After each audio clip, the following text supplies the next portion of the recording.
Баршаңызға сәлем, сіздермен Ақнұр Жамбыл. Бүгінгі видеода ұлттық тағамымыз қуырдақтың жасалу рецептісімен бөлісетін боламын.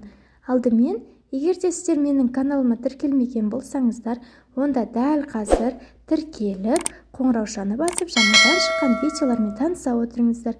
Менің арнамда сіздерге арналған тіске басарлар, торттар мен тағамдардың, салаттардың рецептісі бар. Қуырдағымыз үшін мен қой етін аламын.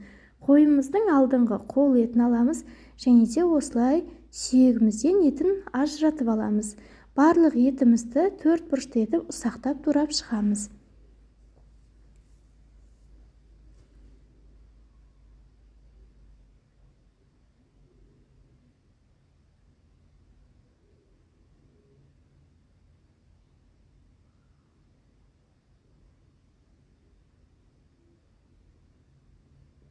Барлық еттерімізді турап болғаннан кейін сүйектерімізді бір келкі етіп, кішкентай 3-4 сантиметрлік формасында осылай шауып шығамыз.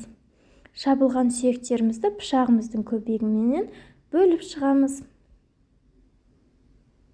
Еттеріміздің барлығын турап дайындап алғаннан кейін біз майымызды қыздырып қоямыз.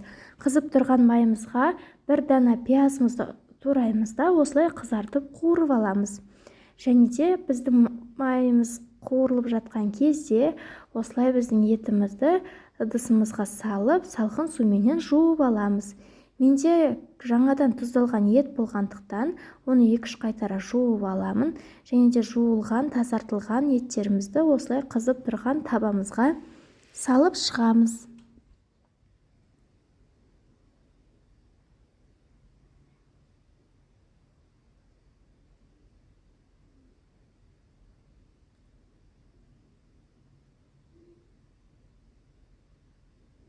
Бетін жауып 1 сағатқа қуырамыз.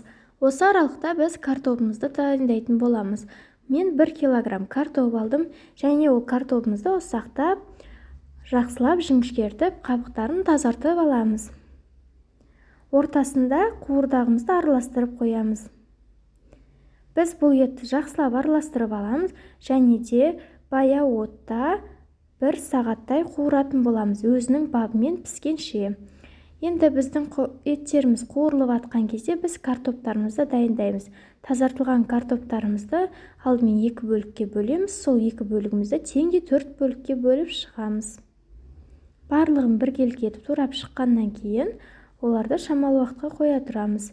Және де біздің етіміз піскен соң үстіне картопымызды салып, тағы да жарты сағат пісіріп аламыз. Қуырдағымыз дайын болды. Бұны жасау үшін 1,5 сағат уақытымыз кетеді. Өте дәмді, жаңадан сойылған ет өте бұлқылдап, әдемі болып пісіп шығады. Ешқандай артық қоспаларсыз, тек қана тұзымызды ғана салу арқылы жасап шығамыз. Баршаңызға ас болсын. Сіздермен болған Ақнұр Жамбыл.